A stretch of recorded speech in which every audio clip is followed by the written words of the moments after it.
Hi guys, Rhi here. Welcome back to another episode of the Real Talk with Rhi podcast. How are you? How are you coping with the sudden onset of actual winter? Yes, it's pretty grim. I got pretty soaked on the school run this morning. So, yes, winter is here. Winter is no longer coming. It is here, but we're okay with it because, we've got Christmas coming. We've got things to look forward to. So I hope you're all right. Today we're talking about something that is kind of the bane of a lot of parents, mine included, and that is balancing the correct extracurricular activities for your children. I get lots of questions sent in, and one of the questions recently was, how do you pick which extracurricular activities your kids should be doing? It's a bit of a minefield, which I agree it is. And what are your tips? So get comfy. We're going to have a good old chat. If you're joining me on YouTube, hi. Don't forget to like and subscribe to support the channel. And if I'm joining you on a little walk, I'm listening, you're listening on your favourite podcast provider, hi. Don't forget to tag me in stories, Real Talk with Rhi, so that I can see where you are listening, what you're up to. Oh, that's my chair. My chair is a bit squeaky. We're trying a different little podcast setup every week at the moment. And today I'm coming to you from my office, but my chair I can't make it do it now. It's very squeaky. Anyway, extracurricular activities. So I think obviously the place to start is, what is your specific child interested in? Have they got any specific interests or passions? And that's always a really, really good place to start. So my girls love, for example, dancing and performing. So obviously it's natural they would gravitate towards dancing lessons, and that's something that I know I did growing up, and I feel that I got so much value from. I feel like, especially doing dancing exams, I can remember the first time one of my girls wanted to do a dancing exam, and my husband saying, don't tell them it's an exam, they're going to worry about it. I said, no, actually, I feel it's the opposite. I feel like using the word exam for something fun, like dancing when you're really little, demystifies the word. So when you get to do an actual exam when you're in school, and it can feel like a heavy word and a scary word. For me, it wasn't a scary, heavy thing to do an exam because I'd been doing exams since I was really little. So when I came to do exams in school, I was not panicking and sweating and freaking out. It was just very much something I took in my stride. So that was a little tangent, but yeah, the first thing to think of is obviously what's your child interested in, and to start. That's a very good place to start. Obviously, then the next one is something that your child has to do. So for me, this would be swimming. We live in the UK. Hello to my fellow UK listeners. Hello if you're further afield. But we basically live on an island. We're never that far from water. And let's face it, even if you live in a different country that's less of an island, there's going to be mass expanses of water. And I feel like learning to swim is something that all children really could benefit from doing, because it is a life-saving skill ultimately. If you fall into water and you are able to look after yourself and not drown, it is very, very beneficial. Obviously, what level your children swim to, they do not have to swim to a competitive level, but that's up to you. But I do feel that for me, the only extracurricular the children really need to do is to be able to swim. And then when they are at a certain level, we're not quite sure what that level is yet. I think when my eldest got to a certain level of competency, it was a case of, do you want to keep swimming? And he did for a while. But for me, they just need to be able to get to a certain level where they are really confident and comfortable with swimming. They are really strong swimmers, so they can enjoy swimming socially, recreationally, on holiday and things. But most importantly, they'd be safe if they fell in the water. They wouldn't totally panic. So that would be a have to do. So we've got, what is your child interested in doing? Does your child have to do? I mean, let me know if there's anything else you feel your child has to do. There might be other things, but for me, it's just swimming. It's the really like a must do. And again, only to a certain level. And then the next one would be, what do you feel your child should do? And this is This is going to vary from family to family. It's going to vary from area to area, from school to school, from social circle to social circle. And the shoulds are something we're going to come back to, but don't feel too much pressure to do the things you feel your children should do. There are lots of other factors that are going to be more relevant to your family. And I think so many parents feel the peer pressure from social media, from their friends, from relatives. Oh, your child should be doing this. If it's not something like swimming that is a necessary life skill, and it's not something that your child's desperately into, have a really good think before signing your child up for something they should do. If it's not something you really believe in, it's more something you feel they should do because others expect it of you. And I think that's a trap that is so easy to fall into, and is one of the really big challenges of parenting, really. The shoulding, when we're shoulding all over ourselves, as they, I think they said that in Sex and the City once, didn't they? There was a whole episode. As a total tangent, by the way, I was totally obsessed with Sex and the City when that was out. Anyway, that's a chat for another day.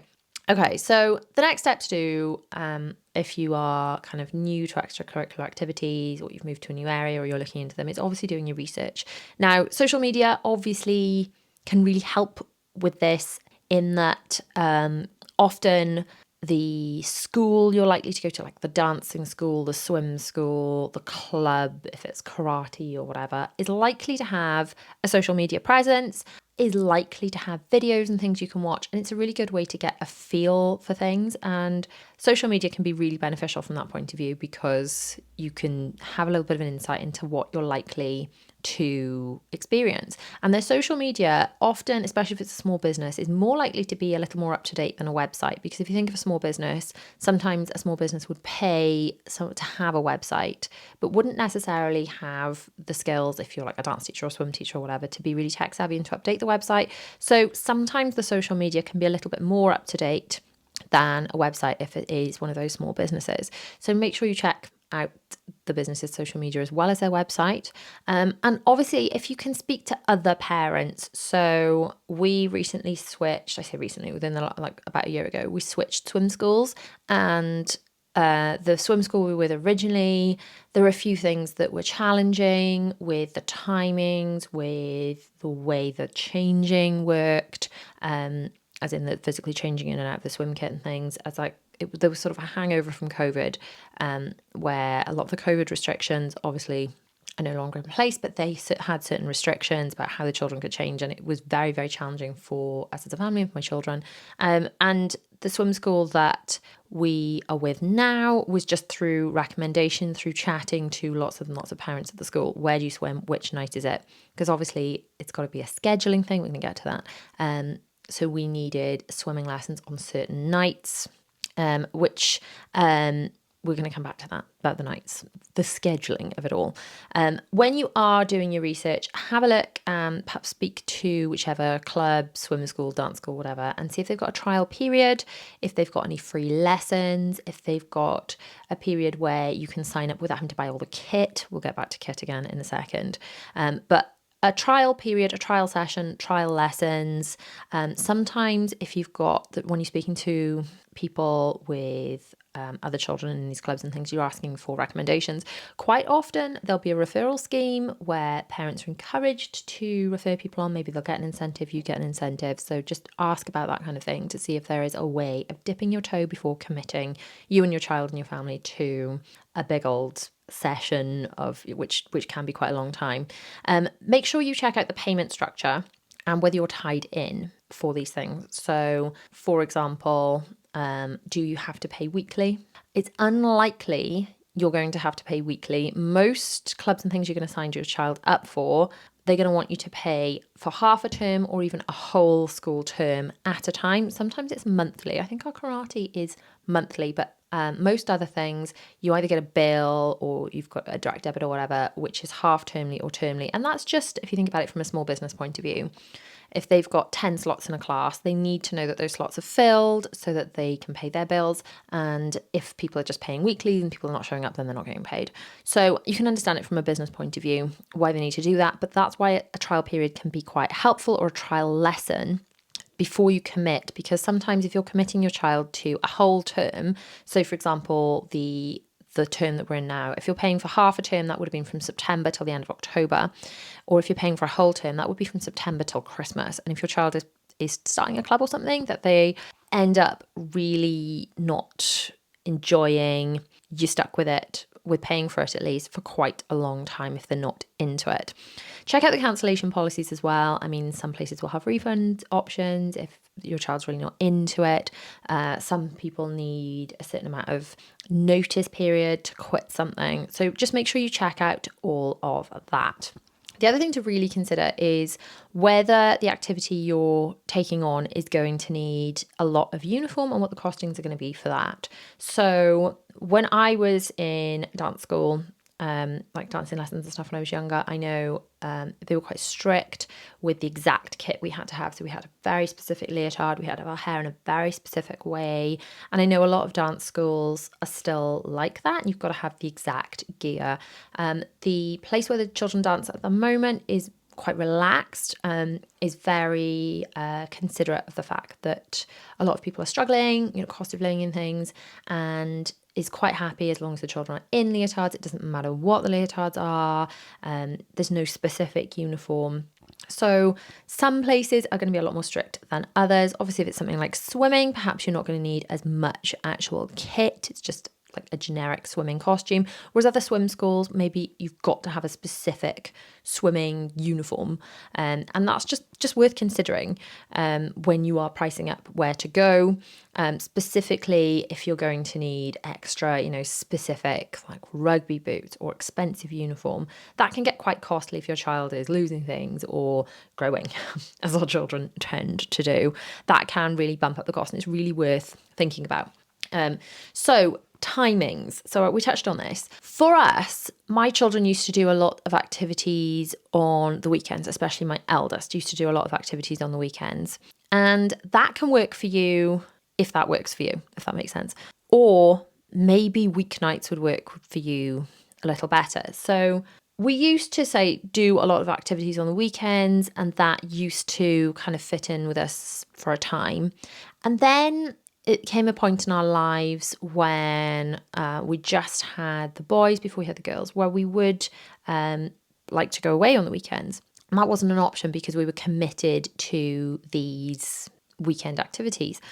Also, it meant they were missing out on a lot of school parties and things because they were already committed to these weekend activities. So then we made a shift to only committing to weeknight activities. Sometimes there would be additional activities on the weekends as like an overflow. So maybe close to a dancing exam or close to a show, there'd be additional rehearsals. Maybe there'd be additional karate courses close to a grading, that kind of thing. But it wasn't a week in, week out set thing. And while that does make the evenings a lot more busy, a lot more challenging, personally, I really enjoy having a little bit more freedom and flexibility on the weekends. That's just how we've kind of got it set up. So we can have slower mornings. We don't have to be here, be there. And we have got that option. If we do want to go away for a long weekend, then we could, especially when the schools have inset days attached to the weekends. It gives us that option and flexibility. So it depends. It's going to depend what you do for work. It's going to depend what your situation is, what your situation with family is, with help, with lifts, all that kind of thing. But do give it some consideration as to whether weekends or weekdays are going to work best for you, and think about maybe just picking one or the other. Because I've got to say, I think this myself, and I hear a lot of people saying it, that lockdown and COVID and everything was awful and rough and dreadful. But one of the benefits from it was we just slowed down and we didn't have to run around like idiots, taxiing our children to 11 billion events and 11 billion classes and all sorts. And there was something quite nice about that. I will admit there was something quite pleasant about that. And then starting back when the world came back after COVID, I realised I really didn't want to overschedule my children wherever possible. That being said, they do swimming because I feel like they should and they have to. The girls do dancing and they all do karate. So that's still 3 activities per week, plus more when there are additional rehearsals. So that is still quite a lot for them to do. But we keep those evening classes to just the weekdays. And that works for us as a family. The other major thing for us, and this is why we had a little bit of a break from swimming lessons, because I couldn't find the right school, the right classes and the right timings, was for me to be able to get my 3 younger kids in the water at the same time, because I had so many swim schools offering me places like, right, well, William can swim on Monday, Bella can swim on Wednesday, and Zara can swim on Friday. And I was just like, wow, like, no, that's really not going to work for me. Having to do swimming on 3 separate nights would have been a lot, because it doesn't just impact the child that is actually in the water at the time, it impacts all the family, because they'd have to go back and forth in the car. It does have implications for everyone. So wherever possible, when I can stack my children's activities, so all the children do karate on the same night, all the children do swimming on the same night. The girls aren't in the same dance class, but they dance on the same night. So being able to stack it like that really does make a difference. And sometimes that means like you'd have to move swimming to fit in dancing or whatever. But it's really worth doing, rather than just taking whichever options you're given for the nights and the classes, because it can make such a difference. And I've got to say, my children who have autism, they are neurodivergent, but I kind of feel this applies to everyone. They really enjoy the nights that they have off, as well as the nights that they have activities to do. And it's overscheduling can create such a challenge, not just for you as a parent trying to run around after your kids, but for your kids who, when they're then given extra things to do, like homework. So especially like Will's just moved into secondary school. He's now got a lot more homework. If he's got activities every single night, plus he's got homework, he doesn't have any time to just be. And I feel like my children, especially, whether it's because they're neurodivergent or just because they're kids, they really need that time to just kind of decompress after school as well. And that can have a lot of value in having some non-scheduled free time. So if at all possible, avoid overscheduling wherever you can, because future you will thank you for that as well. So have a think about friends and other friends and which activities they are doing. Now it could be beneficial to go to activities with other friends, especially if there are other parents while you've got to wait around that you get along with. It can be a nice opportunity for you to socialise, especially when you've got, say you're doing dancing, and then you're going to end up seeing these parents a lot for shows or for extra rehearsals and things. So if there are people that you get along with as well, that can be a nice experience for you too. It can be nice for your children to see their friends a little bit outside of school. But I've got to say, there can also be massive value in your children making friends with people that they're not friends with in school through extracurricular activities. So I danced like right through my childhood and growing up. And my best friend from school didn't dance at all, so she was nothing to do with dancing, and I still speak to her every single day. So she was in school with me, and I still speak to her all the time. But other than my best friend in school, my closest friends were my dancing gang, who some of them were in the same school, some of them weren't. But we just had this kind of camaraderie, this kind of feeling of pulling together, which I guess you'd get from team sports and things as well. Not that I've played team sports, but I guess it's a similar type thing where you're kind of all in this together, you're all working towards like a shared goal, and this thing happened backstage, and then so-and-so lent me this and helped me fix that and helped me fix my hair before I was running on stage, and this kind of I can't even describe it really. It's just this kind of shared experience just brings you closer to those friends that you've got these similar interests with, and you're building up to something like a match or a show or whatever, and it just brings you really, really close to those people. And it can be nice to have friends from other schools or other areas or whatever through these extracurricular activities. So don't worry too much if your children don't know anyone going into these activities, because they can make new friends and there can be massive value in that. So I know the girls really look forward to dancing and seeing friends they do not see for the rest of the week, and that's really, really nice.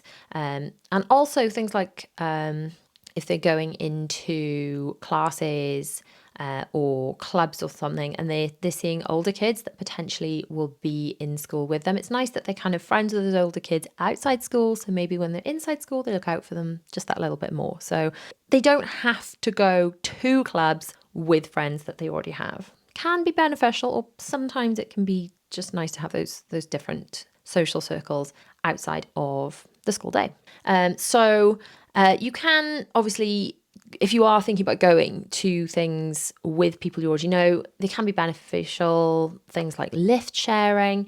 It's not something I've ever kind of got involved with doing like sharing lifts and things, partly because I've always got loads of children myself. My car's always quite full. And I guess I've never kind of gone down that route because my children are neurodivergent, I always kind of feel like I need to kind of be there for them that little bit more. And I know perhaps they won't be as comfortable with people that they don't know quite as well. So I don't know why I haven't. I guess I feel that it's always been, and this is probably my issue in my head more than anything, but it's always just been my thing to do. It's my responsibility to run them around. And so I'm guessing, just unpicking that right now, thinking about it, a bit of the just having my hands full and having lots of kids. There is an argument, of course, having lots of kids, that leaning on other people would help a little more. But I guess I'm just very fiercely independent. So yeah, take from that what you will. Is that being a parent of neurodivergent children that has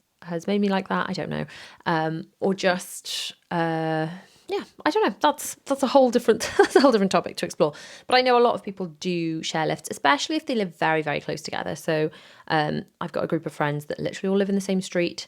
I guess if we had people living literally next door that were doing the same activities, I definitely perhaps would get in on a bit more on that sharing thing. We don't live directly next to anyone that does similar stuff, but there are a certain group of friends I'm thinking that all live in the same street and they share lifts all the time, and that makes an awful lot of sense. So if you have got friends that are have got kids at the same age and are doing similar things, then look into that lift sharing. It can take a little bit of the burden off it all being on you to do all of the running around.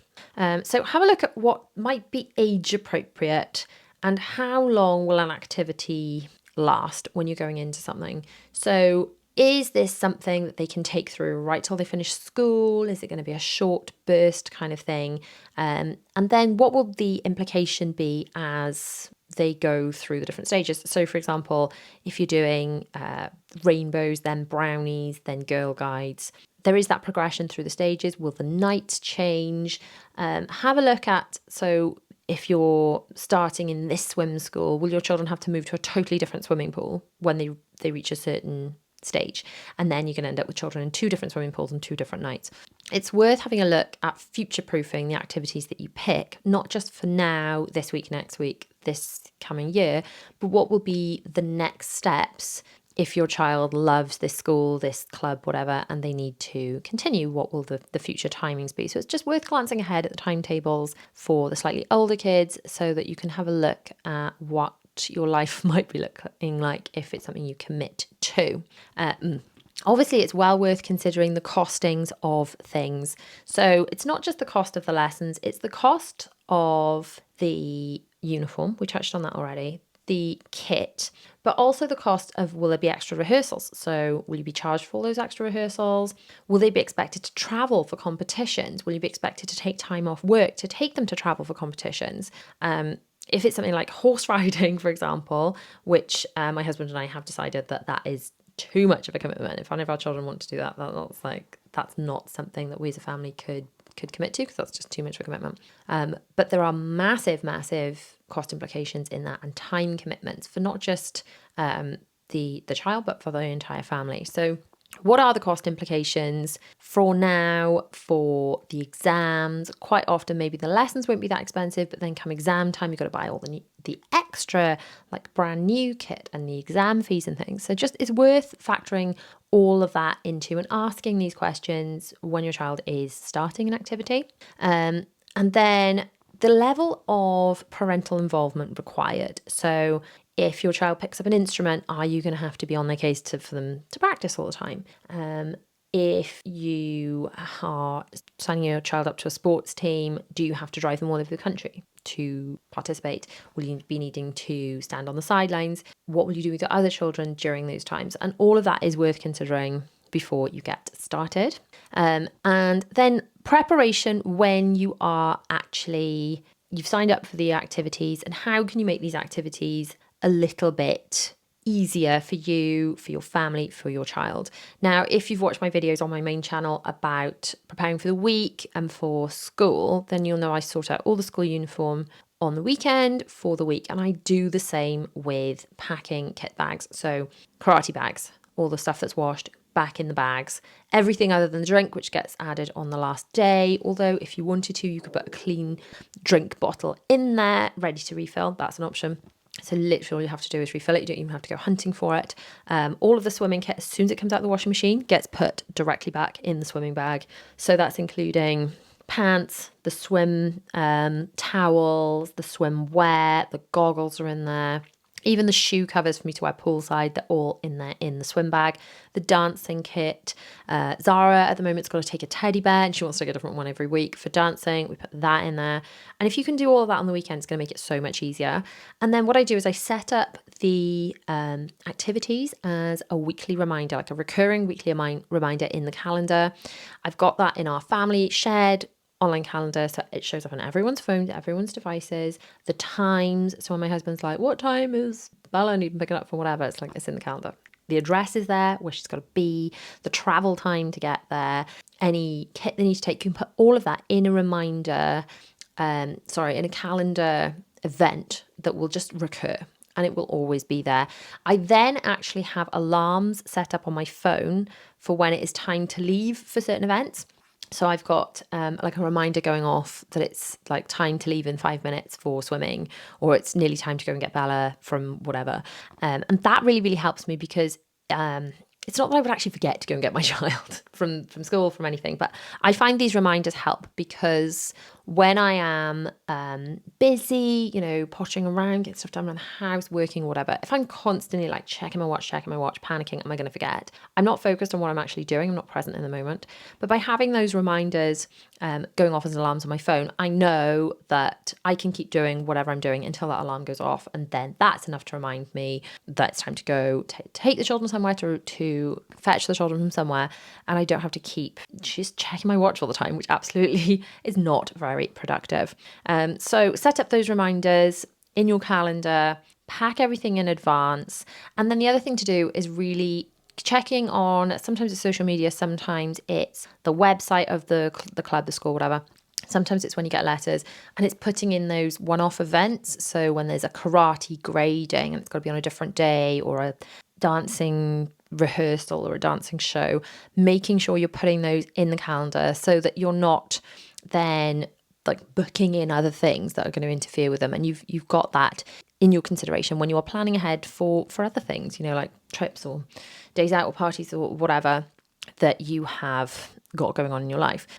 So really, I think the biggest takeaway that I would say, and I wish someone said to me sooner, is just going back to avoid doing what you feel you should do, and just remember that all that's really important is you do what's right for your family and your child. That's all that matters. It's not about keeping up with the Joneses and, so-and-so's doing this grade or this instrument, or I really feel that they should do this. It's just, the important thing is what's right for your child. That's all it comes down to. What's right for your child? What can you manage? Make sure that you are kind to yourself, because the other element actually I want to talk to you about planning is I do my meal planning around the children's activities. So I know on certain nights we're not going to have much time, and those nights are the nights that I would plan to make a meal that's much, much quicker and easier. Some nights the people are in and out, so we don't all get to sit down together because the children have to eat consecutively because they have one event and then another event. So for that night, you want a meal, something like your pasta bake or lasagna or something you can kind of leave in the oven and you can dish up half an hour later and it's still going to taste nice, rather than one of those meals that needs to be consumed as soon as it is ready, that's not going to go a bit icky. So just meal planning, just to be kind to yourself and to have like cheat easier nights on those super busy evenings when you've got all these activities. And as we get towards the Christmas period, it's not just these activities that are going to be going on. Obviously, you're going to have extra stuff from the school. There might be parties to go with these activities, additional shows, like dancing shows often happen around Christmas, and then you've got the school shows. It's going to be a busy time. So just remember to be kind to yourself, kind to your family, and just know that the only people that matter in this are you and your children, and they're the people you have to consider. So don't worry about what other people, should be doing. And it is okay to break up with an activity that no longer serves you. So if your child is no longer loving something, if you're not feeling the vibes with a specific activity, a certain club. Like I said, we've tried several different swim schools before we've landed on the one that we're with now, and I'm really, really happy with. And it's not because the other ones were bad, they just didn't quite work for us. The timings weren't right, or the venue wasn't right, or the timings weren't right. The girls used to dance with an amazing ballet school pre-COVID, and then it just got to the timings just couldn't work. So I'd love them to go back and dance. Like, I loved the lessons, I loved the teacher, she was amazing, but the specific times that we were offered, we could not make work. And then there was another implication of parking. This is like something that you don't necessarily think about till you're in it and you're stuck with it. At the time, I remember Bella was doing some lessons and parking was such a nightmare. So I was either paying a fortune, and it was at that time where I had Zara was a baby, so I was dealing with prams, and the whole thing was just so challenging. So it's well worth thinking about all these extra things that you genuinely don't end up thinking about until you're actually there, unable to find a parking space, in the pouring rain, dashing there, late every week, stressed out because your children are late because you just can't get there. So if you just genuinely can't make something work because you cannot make it there after school because it's too early, or you just can't fit in, the activities because you just can't make it work logistically from work or whatever, do not feel bad about it. And you're just going to have to politely break up with those activities and find other options. It's something we've had to do a number of times, and that's okay. Although it can feel challenging and you can feel like, oh, you're stuck with it. You're not stuck with it. It's just important to do what's right for you and your family. So reevaluate these activities regularly. Are they still serving you? Are they still good value? Are your children still getting value from them? And is it still something that's working for your life? Is everyone benefiting from it, or is it just causing stress? Everyone. Because, like I said, ultimately it's just down to what suits your family. These extracurriculars are supposed to enhance your children's childhood, not stress everybody out. So I hope that's answered some questions that a few of you have sent in about these extracurriculars. I think it's quite a daunting thing, especially when it's your first child and you're first introduced to the world of school, and then suddenly everyone around you seems to be doing all these extracurriculars, and you think, what should I be doing? What should I be doing? Should I be doing this? Should I be doing that? And I just don't know. So hopefully that has helped a little bit. If you're here on YouTube, then let me know in the comments which extracurricular do your children do.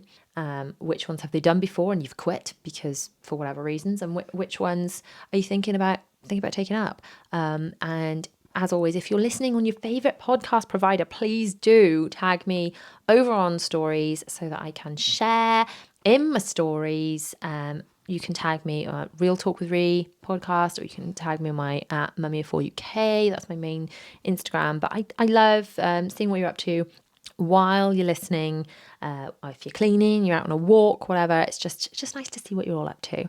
So until next week, thank you for tuning in to another episode of Real Talk with Rhi, and I shall see you guys soon. Bye.